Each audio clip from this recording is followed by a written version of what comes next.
Hi hello viewers, welcome to ఆకాశం Andhra news. Nara Chandrababu Naidu గారు first time ఒక శ్వేతపత్రం విడుదల చేశారు. సుమారు రాష్ట్రం విడిపోయిన తర్వాత మనకి ఎంత నష్టం జరిగిందో దానికి 10 రెట్లు జగన్మోహన్ రెడ్డి అంటే 2019 నుంచి 2024 వరకు ఆ హయాంలో ఎక్కువగా జరిగిందని నారా చంద్రబాబు నాయుడు గారు తెలుపుకొచ్చారు. సుమారు 5,000 కోట్ల మనీ పక్కదారి పట్టిందంట. 5,000 కోట్లు. ఏం జరిగిందో క్లియర్‌గా వీడియో చెప్తాను చూడండి. నారా చంద్రబాబు నాయుడు గారు ఫోకస్ పెట్టారు. అధికారం చేపట్టిన వెంటనే అటు రాష్ట్ర రాజధాని అమరావతి అని, నెక్స్ట్ రైతుల్ని ఒక తాటి మీదకి తీసుకొచ్చారు నారా చంద్రబాబు నాయుడు గారు.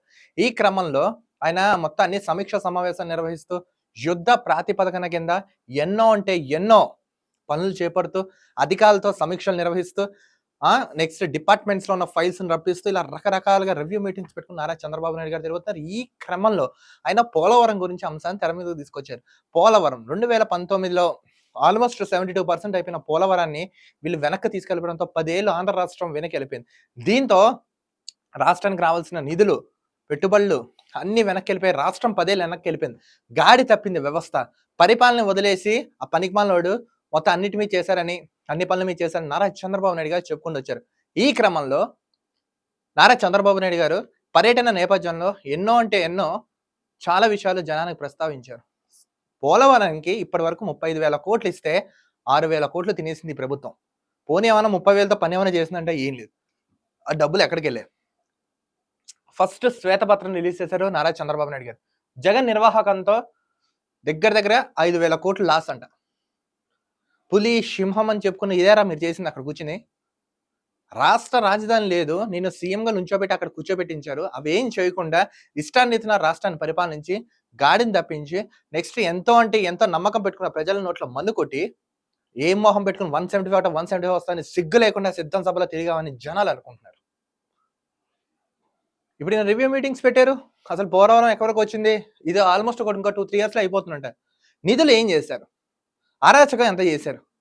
మొత్తం ఈయన వీళ్ళు కూటమిలో భాగంగా ఏవైతే ఎన్నికల మేనిఫెస్టోలో వీళ్ళు హామీలు ఏవైతే ఇచ్చారో ఆ రూపంలో శ్వేతపత్రం రిలీజ్ చేసి మొత్తం అసెంబ్లీలో పెడతారు. నెక్స్ట్ మంత్‌లో బడ్జెట్ సమావేశాలు ఉన్నాయి. సో ఇప్పటి నుంచి వీళ్ళు ప్లానింగ్ అంతా రెడీ చేస్తున్నారు. రాష్ట్రానికి ఎంత బడ్జెట్ అవసరం, ఎంత అప్పు ఉంది, ఎలా చేయాలి, పూర్తి నివేదికని ఆర్థిక శాఖకి ఇప్పుడే ప్రకటించారు నారా చంద్రబాబు నాయుడు గారు.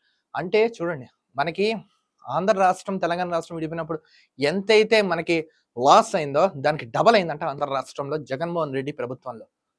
చూసుకోండి, నేను చెప్తాను ఒక్కొక్కటి బయటకు వస్తున్నా. వీళ్ళు చేసిన అరాచకం, పెంట, దుర్మార్గం, దౌర్జన్యం. 5,000 కోట్లు మళ్లింపంట. ఎంతమంది బతుకుతారు? ఎంత రాష్ట్రం ఎంత ముందుకెళ్తున్నాం? మనని కులాలు, మతాలు, వర్గాల ఫీలింగ్స్‌లో కూర్చోబెట్టి 5,000 కోట్లు కొట్టేశాడు జగన్మోహన్ రెడ్డి పోలవరం పేరు మీద. కేసీఆర్ ఏమో అక్కడ కాళేశ్వరం పేరు మీద 1,00,000 కోట్లు కొట్టేశాడు. మనం ఏంటంటే గొర్రెలం కదా, జైలు కొడుతూ మనం ఉండిపోయాం. చూసుకోండి, ఏదో చలనం వచ్చింది కాబట్టి సరిపోయింది. అదే మీకు మార్పు అనేది రాబోతే ఏమైందో మన ఆంధ్ర రాష్ట్ర పరిస్థితి? సమీక్ష సమావేశం నిర్వహించండి. ఎవరు చేశారు, ఎందుకు చేశారు? నారా చంద్రబాబు నాయుడు గారు హయాంలోనే పోలవరం పూర్తవుతుంది ఆయన గప్పగా చెప్పుకొస్తున్నారు నారా చంద్రబాబు నాయుడు గారు. చూద్దాం ఏం జరుగుతుంది అనేది. మరో వీడియోతో కలుద్దాం. అంతవరకు చూస్తున్నాండి ఆకాశం Andhra news. This is Dilip signing off.